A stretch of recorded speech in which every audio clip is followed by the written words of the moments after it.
한 가지 좀 더 주목해야 될 건요.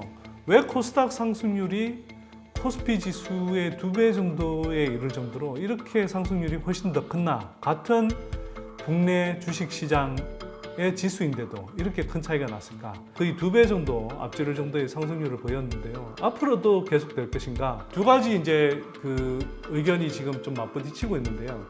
어느 쪽으로 방향을 잡을지는 계속 좀 모니터를 해봐야 됩니다만, 여러분들이 향후에 어쨌거나 주식 투자를 하실 때 좀 유념해야 될 건 몇 가지는 있습니다.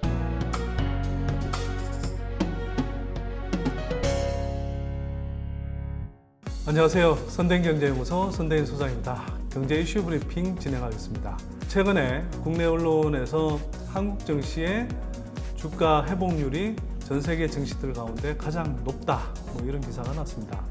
한국거래소에서 이제 낸 자료를 바탕으로 여러 언론들이 이제 보도를 한 내용인데요. 실제로 3월 19일 주가 폭락의 이제 최저점에서 코스피 지수의 경우에 5월 22일 기준으로 35% 반등했고요. 코스닥 상승폭은 훨씬 더 커서 한 65% 정도까지 반등했습니다.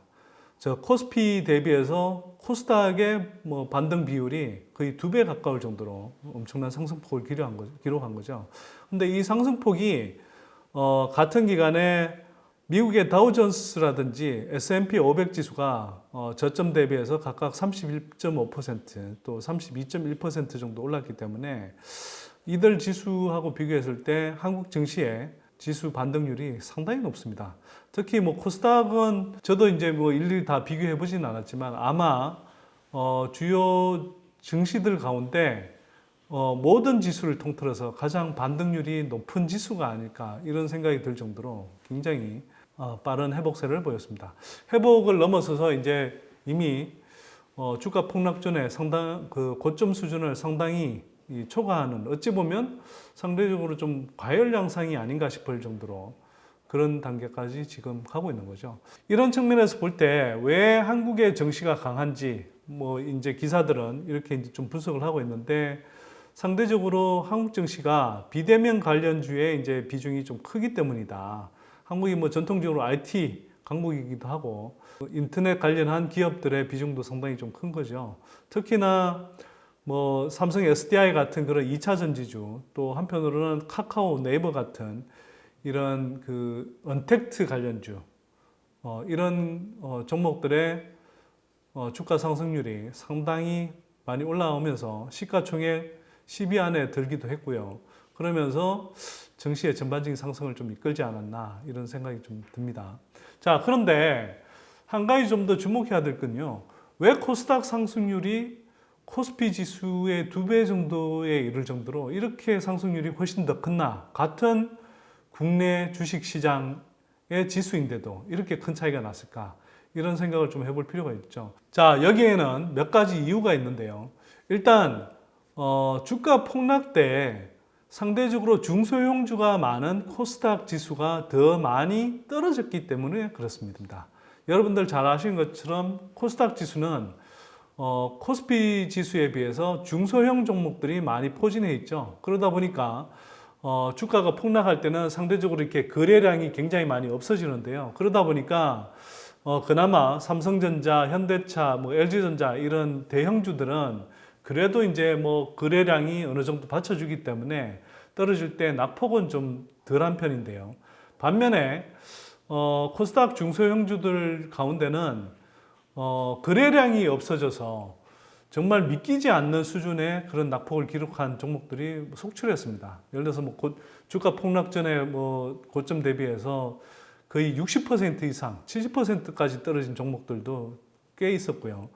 자, 근데 거꾸로 이 기업들의 주가는 다시 이제 주식시장이 반등하면서 상대적으로 빠르게 이제 반등을 했던 거죠. 떨어졌던 만큼 한편으로는 회복했을 때 상대적으로 반등폭이 더 크게 기록이 됩니다. 근데 절대적인 수준에서 코스닥 지수가 이전 고점에 비해서 상당히 올라가 있는 수준까지 회복이 된 것 또한 사실이거든요. 그래서 단순히 낙폭이 컸다라는 것만으로는 설명이 되지 않고요.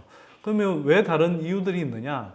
일단 이번 주가 폭락을 초래했던 것이 대부분 미국을 중심으로 한 외국인 매수 또 매도 아니겠습니까?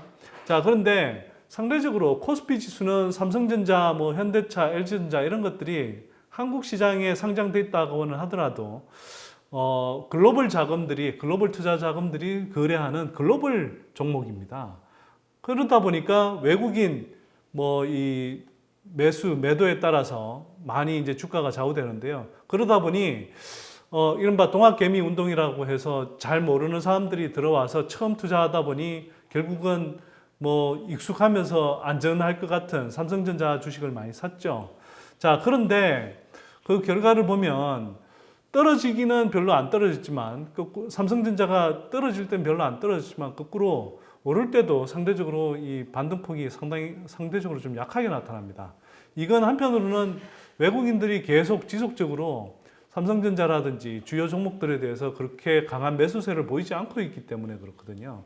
그러다 보니 상대적으로 이 시가총액 비중이 큰 삼성전자라든지 주요 그 대기업 SK하이닉스라든지 이런 주요 대기업들의 시가 비중이 큰 코스피 지수가 상대적으로 조금 더 늘려 있는 거라고 보시면 되고요. 이번에 주가 폭락이 일어나면서 이때가 기회다라는 생각으로 많은 개인 투자자들이 유입이 됐죠.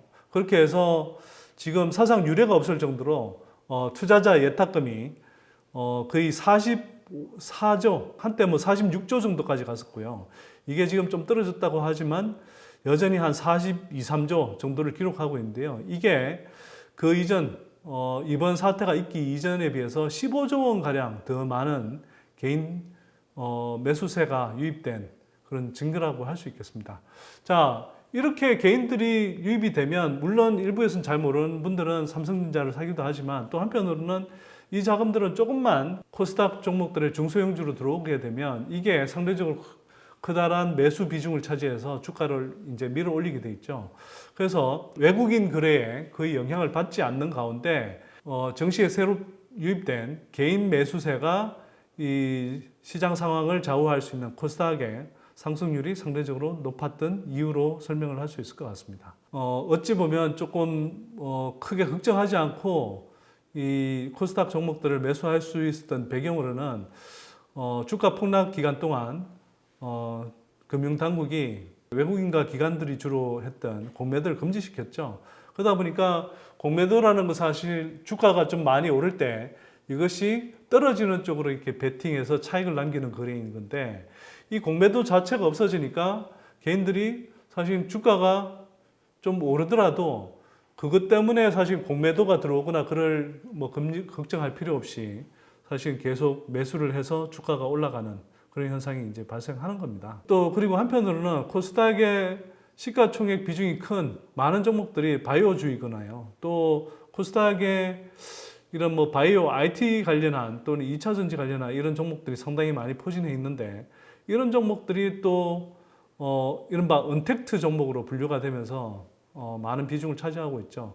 근데 최근 주식시장 상황은 이런 언택트 또 비대면 중심의 또 한편으로 2차 전지와 같은 대세를 이루고 있는 그런 종목들이 많이 이제 움직였죠. 그래서 이런 종목들이 움직이면서 코스닥의 주가를 상당히 끌어올렸다고 생각이 됩니다.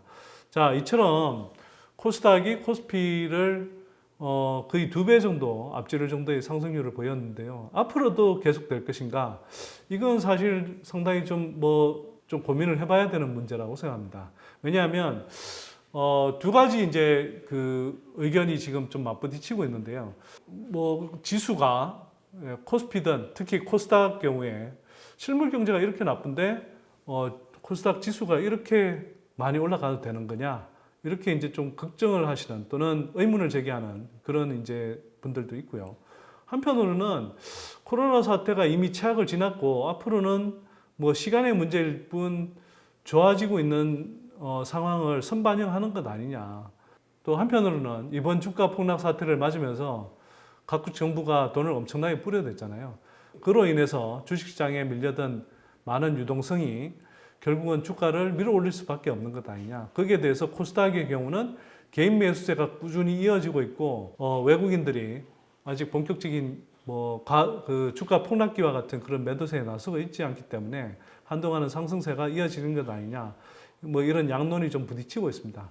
어느 쪽으로 방향을 잡을지는 계속 좀 모니터를 해봐야 됩니다만, 여러분들이 향후에 어쨌거나 주식 투자를 하실 때 좀 유념해야 될 건 몇 가지는 있습니다. 제가 볼 때.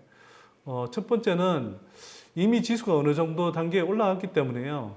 주가가 바닥권에 있을 때, 무릎 아래에 있을 때처럼 그렇게 아무 종목이나 사놓으면 주가가 올라가는 그런 시기는 이미 지나갔다고 봅니다. 이제는 개별 종목 장세라고 할 수 있는데요. 개별 종목 장세의 특징은 뭐냐면 지수가 일정한 수준에 올라와 있고, 그래서 일률적으로 어떤 종목군이나 뭐 산업군이 순환매하듯이 이렇게 돌아가면서 오르는 그런 과정이 아니라 개별 종목이 충분한 메리트가 있을 때, 이 충분한 메리트라는 것은 실적이 가장 최근 실적이 이미 발표가 됐죠. 실적이 좋은 게 확인이 됐거나 또 앞으로 좋아질 가능성이 높거나 또는 뭐 전방 산업이 향후에 개선되면서 여전히 좀 주가가 낮은 수준에 있는 기업들이 상대적으로 전방 업황 개선이 본격화될 때 실적이 좋아지면서 주가가 올라갈 가능성이 있거나 등등 하는 이런 개별적인 메리트들이 있는 종목을 중심으로 좀 거래를 하는 것이 좀 더 안전할 것 같고요. 또 이번 주가 폭락 사태 때 무리하게 빚을 내서 투자하셨던 분들은 아마 큰 교훈을 얻으셨을 겁니다. 절대 무리해서 특히 빚내서 그중에서도 주식담보대출 빌려서 그렇게 투자하는 건 삼가셔야 된다는 거 다시 한번 좀 염두에 두셔야 되고요. 또 한편으로는 일정하게 뭐 바닥권에서 투자해서 수익을 좀 내신 분들은 너무 지나치게 욕심내지 마시고요. 여전히 뭐 실물 경제나 또 시장 상황이 불안한 구석들이 분명히 있습니다.